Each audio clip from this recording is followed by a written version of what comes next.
Hello friends, today's topic is debentures. Debentures में जो हम लोग कैपिटल जो हम लोगों को चाहिए होती है रिक्वायरमेंट फाइनेंस जो बिजनेस फाइनेंस के लिए, तो हम लोग ने पिछली वीडियोस में ये पढ़ा कि इक्विटी शेयर्स के थ्रू, प्रेफरेंस शेयर्स के थ्रू हम लोग जो कैपिटल जो है आप बिजनेस फाइनेंस की जो फाइनेंस है उसको अरेंज कर सकते हैं। ठीक है, इसके साथ जो है नेक्स्ट अब जो टॉपिक है वो है आपका debentures. Debentures are an important source of long term and medium term finance. मतलब कि जो लॉन्ग टर्म फाइनेंस में पहले भी मैं बता चुकी हूँ कि जो 10 इयर्स या 10 इयर्स से ज़्यादा टर्म के लिए आपको लोन चाहिए तो वो लॉन्ग टर्म लोन्स में आएगा, और मीडियम टर्म में वो लोन आएगा जो 1 to 10 इयर्स के लिए आपको चाहिए होता है। ठीक है, तो बोल रहे कि debentures are the important source, ये एक महत्वपूर्ण सोर्स है बिजनेस फाइनेंस का debenture. Debenture holders are the lenders of the company, ये कंपनी के लैंडर्स भी होते हैं। Debentures issue under the seal of company, company की सील के अंदर जो अंडर ये जो डिवेंचर इशू किए जाते हैं is a document of acceptance of loan, ये लोन की एक्सेप्टेंस का एक डॉक्यूमेंट की तरह ये काम करता है।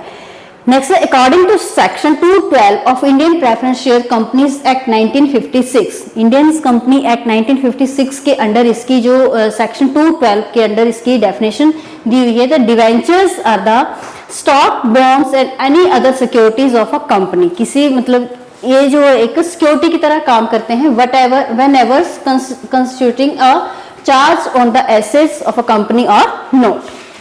So, debenture issued under the seal of company is a document that acknowledgement the receipt of the loan, मतलब कि acknowledgement की तरह काम करता है receipt of the loan and mention the terms and conditions under which it has been obtained, और उन conditions को ये मेंशन करता है जिन कंडीशन के अंडर डिवेंचर्स को लिया जाता है। These conditions relate to the rate of interest, ये रेट ऑफ इंटरेस्ट को शो करता है। The period of loan, period of loan को भी ये शो करता है डिवेंचर जो है आपका। एंड द एसेट्स प्लेज, जो आपकी एसेट्स प्लेज करी हुई है उसको शो करता है। The main characteristic of the debentures is that interest on them is payable even when the company suffer a crisis। ठीक है, next types of debentures. Debentures के टाइप्स क्या है? Debentures are mainly of the following types. Number है bearer debentures, दो debenture which can transfer through the delivery और कार्ड bearer debentures, जो डिलीवरी के दौरान आपको ट्रांसफर किए जाते हैं debentures. The company keeps no record of such debenture holders, ऐसे डिवेंचर होल्डर्स का कंपनी के पास कोई भी रिकॉर्ड नहीं होता है। Interest due on these debentures is paid through the coupon attach with them, in debentures के साथ जो कूपन्स लगे होते हैं उनके थ्रू जो है आपको इसका इंटरेस्ट जो है वो ड्यू होता है। नेक्स्ट है रजिस्टर्ड डिवेंचर। रजिस्टर्ड डिवेंचर में those debenture which are transfer on prior information to the office of the company are called registered debenture, मतलब कि कंपनी की ऑफिस में प्रायर बेस पे प्राथमिकता के तौर पे जो डिवेंचर्स को ट्रांसफर किया जाता है उनको हम बोलते हैं registered debentures. Name of the debenture holders are entered in the debenture register, जो डिवेंचर होल्डर हैं उनको उनके जो नाम है डिवेंचर रजिस्टर में लिखे जाते हैं। Payment of the interest and repayment of principal are made only to those debenture holders whose name exists in the said register, जिन व्यक्तियों के नाम, जिन डिवेंचर होल्डर्स के नाम इस रजिस्टर के अंदर लिखे गए हैं, लिखे हुए हैं, उन्हीं को सिर्फ जो है रीपेमेंट या इंटरेस्ट जो है प्रिंसिपल के साथ उनको पे किया जाता है। नेक्स्ट है redeemable debentures. Redeemable debentures are those debentures whose principal amount is repaid by the company after certain period are called redeemable debenture, मतलब कि रिडीमेबल डिवेंचर्स वो होते हैं जो कि जिसका जो अमाउंट है वो प्रिंसिपल अमाउंट है एक सर्टेन पीरियड के बाद उनको वापस मिल जाता है, तो इस तरह की डिवेंचर्स को हम बोलते हैं redeemable debentures.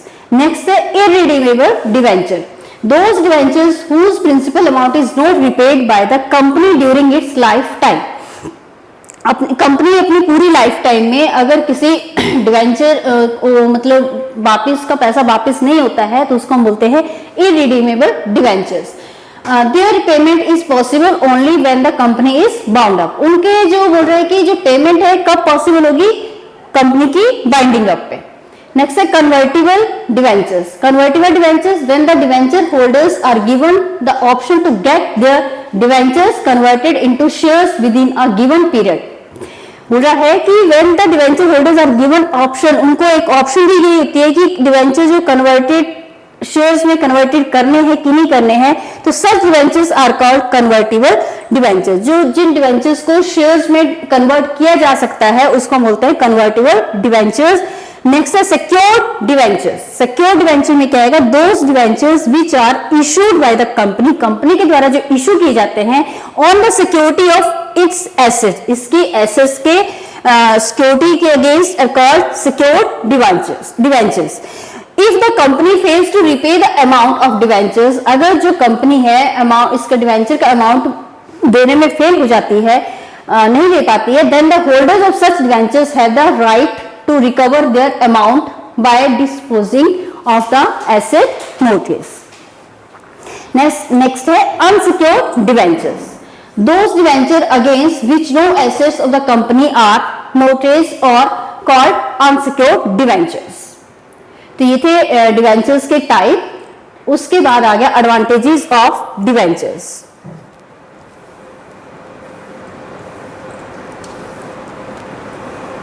Both the investors and the company enjoy the following advantages of debenture। Company को भी इसके एडवांटेजेस होते हैं और इन्वेस्टर्स को भी इसके एडवांटेजेस जो है वो होते हैं। नंबर 1 है एडवांटेजेस टू इन्वेस्टर्स। तो इन्वेस्टर्स को डिवेंचर्स की क्या क्या प्रॉफिट्स होती हैं, क्या क्या एडवांटेजेस होती हैं। तो पहला है आपका permanent and regular income. Interest is paid at a pre determined rate regularly on the debentures. जो इंटरेस्ट है डिवेंचर्स के ऊपर वो प्री डिटरमाइंड रेट से और रेगुलरली जो है वो पे किया जाता है। Payment of interest is made irrespective of profit और लॉस टू द कंपनी। जो पेमेंट ऑफ इंटरेस्ट है वो मतलब अगर प्रॉफिट हो रहा है तब भी दी जाएगी और लॉस होगा तब भी दी जाएगी। Fourth, safe investment. Debentures are usually issued against the security of the company. Debentures जो है कंपनी की सिक्योरिटी के पॉइंट ऑफ व्यू से इशू किए जाते हैं। In the event of the binding up of the company के अगर बाइंडिंग अप भी होना हो तो debenture holders are the secured creditors of the company. Next है more liquidity. Debentures can easily sold as against the shares. Debenture जो है मतलब इजिली जो है शेयर के अगेंस्ट जो है आसानी से बेचे जा सकते हैं। The same are the therefore more liquid. Right of conversion. Convertible debentures carry the right of conversion into shares। Conversion मतलब ट्रांसफर, इनको शेयर्स में भी ट्रांसफर कर सकते हैं। Such a situation the debenture holders become the owner of the company and participate in its prosperity. तो इस तरह से जो है डिवेंचर होल्डर भी कंपनी का एक पार्ट की तरह काम कर सकते हैं और वो उसकी कंपनी की प्रोस्पेरिटी में भी एक हिस्सा बन सकते हैं। नेक्स्ट है advantages to company. The company enjoys the following advantages by issuing debentures. No interference in managerial activities. तो कंपनी को डिवेंचर होल्डर्स की क्या क्या एडवांटेजेस होती है उसमें no interference in managerial activities. कोई भी प्रबंधकीय गतिविधि है उसमें जो है डिवेंचर होल्डर कोई भी पार्टिसिपेट, उसमें कोई भी भागीदारी उनकी नहीं होती है। The debenture holder have no right to participate in management. They therefore do not take part in the managerial activities. Second, cheap source of finance.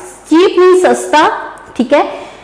Cheap source of finance. The amount of interest paid on debenture is less than the amount of dividend on shares. जो shares के ऊपर dividend pay किया जाता है उसके मुकाबले में जो इसका इंटरेस्ट जो है डिवेंचर्स के ऊपर जो इंटरेस्ट है वो बहुत कम होता है। So it is a cheap source of long term and medium term finance. ये एक मीडियम टर्म और लॉन्ग टर्म के फाइनेंस के लिए एक चीप जो सोर्स बिजनेस फाइनेंस का बनता है। नेक्स्ट है टैक्स एडवांटेज।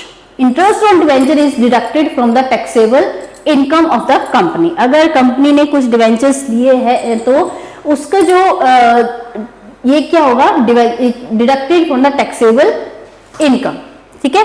इसको इनकम टैक्स से जो वो डिडक्ट किया जा सकता है। दस द कंपनी हैज टू पे लेस अमाउंट ऑन टैक्स। तो कंपनी को जो है टैक्स का जो अमाउंट है वो बहुत कम जो है वो पे करना पड़ता है। नेक्स्ट है maximum income of to equity share holders. By issuing debenture, the company can increase the income of the shareholders by resourcing to trading on equity।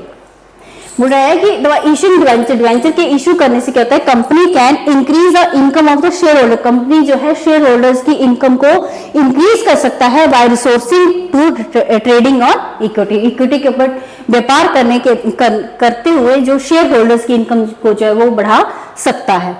Next है better financial source during depression. During depression people hesitate to invest in the shares. Under this circumstance, debentures are best source of obtaining finance। मतलब कि recession हो जाता है, अगर आर्थिक मंदी आ जाती है तो लोग जो है वो कंपनी के शेयर्स खरीदना नहीं चाहते हैं, तो उन परिस्थितियों में क्या होता है, debenture are the best source of obtaining finance. Next है flexibility in capital structure. By issuing redeemable debentures the company can make its capital structure flexible. Next topic हमारा डिसएडवांटेजेस टू डिवेंचर्स। पहले थी हमारी कंपनी के लिए क्या इसके disadvantages हैं, अब है हमारा डिवेंचर्स जो इसके डिसएडवांटेजेस हैं उसके डिवेंचर्स के क्या क्या हैं। तो both the investors and the company suffer the following disadvantages on account of debentures. तो फर्स्ट वन है आपका डिसएडवांटेज टू इन्वेस्टर। इन्वेस्टर के लिए क्या क्या डिसएडवांटेजेस हैं। By investing in debentures suffer a following disadvantages. अगर डिवेंचर्स में कोई व्यक्ति इन्वेस्ट करते हैं तो उनको जो इन्वेस्टर्स होते हैं उनको क्या क्या डिसएडवांटेजेस हो सकती हैं। तो नंबर वन है less income. On account of very less rate of interest paid on debentures, income of debenture holders remains very low. Second है नो पार्टिसिपेशन इन मैनेजमेंट में भी डिवेंचर होल्डर जो कोई भी पार्टिसिपेशन नहीं कर सकता है। Being the creditors of the company, debenture holder don't have the right to vote in the meeting of the company. Debenture holders को कोई भी राइट, कोई भी अधिकार नहीं होता है कि वो कंपनी के किसी भी मीटिंग को अटेंड कर सके या मैनेजरियल एक्टिविटीज में पार्टिसिपेट कर सके। नेक्स्ट है disadvantages to company.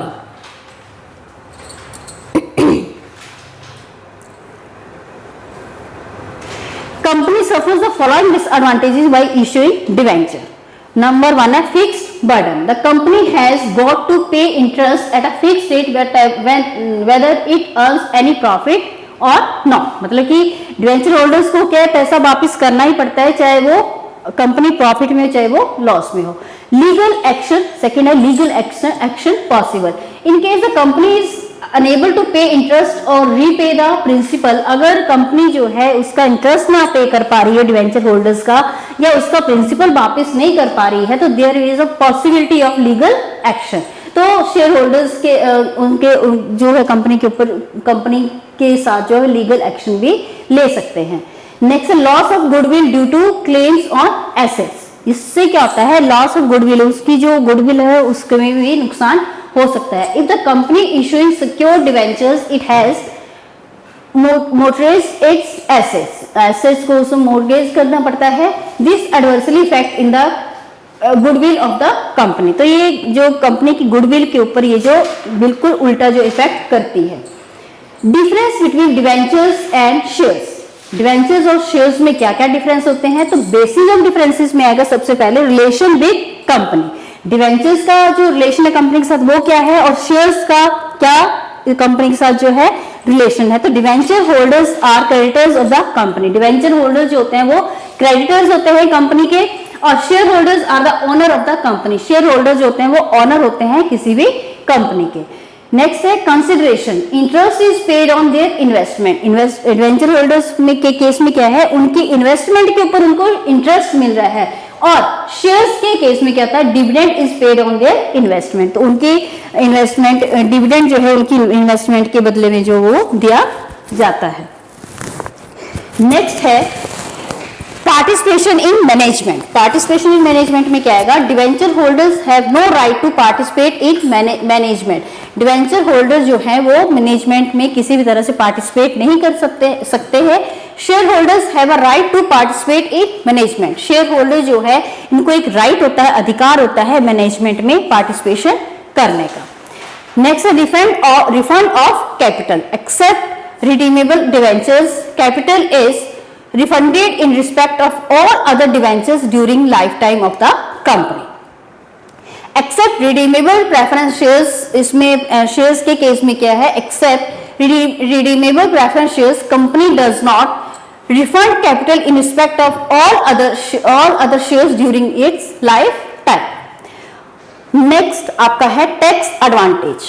Company enjoys tax advantage in the case of debentures, जबकि no tax advantage to the company on the shares के ऊपर जो है कंपनी को कोई भी एडवांटेज जो है वो नहीं मिलती है. Next sequence of refund. Sequence of refund में क्या आएगा, payment is made to debenture holders before share holders.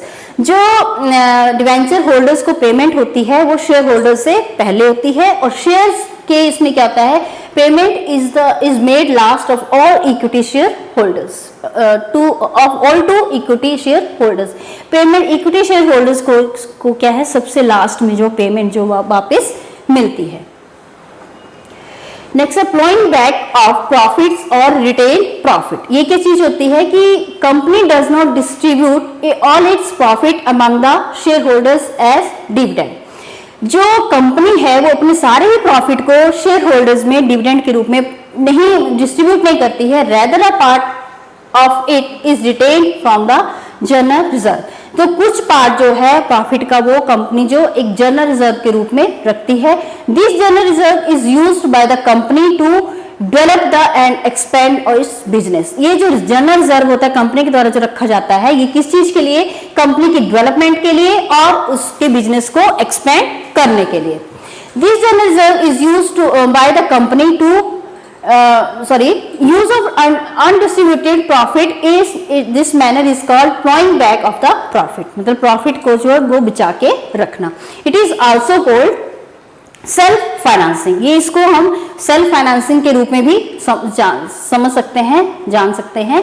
Company needs the development and expansion for its as amount of finance. Company जो है उसको जरूरत पड़ती है अपनी किसके लिए, डेवलपमेंट के लिए, एक्सपेंशन के लिए, और उसके लिए फाइनेंस की उसके लिए उसको जरूरत पड़ती है. It is quite expensive to obtain this finance from external sources. तो ये जो चीज है, अगर हम सोचे कि बाहर के सोर्सेज से ये भी चीज भी वापस लेके आनी है या बचा के जो पैसा रखना वो भी बाहर के सोर्सेज से हम लोग इकट्ठा करें, तो वो कहता है क्वाइट एक्सपेंसिव, बहुत एक्सपेंसिव हो जाता है. Under the circumstances it is most appropriate to invest a part of the profit in the business. तो ये appropriate मतलब ठीक रहता है कि जो प्रॉफिट का एक पार्ट है उसको ही बिजनेस में इन्वेस्ट जो है वो किया जा सके.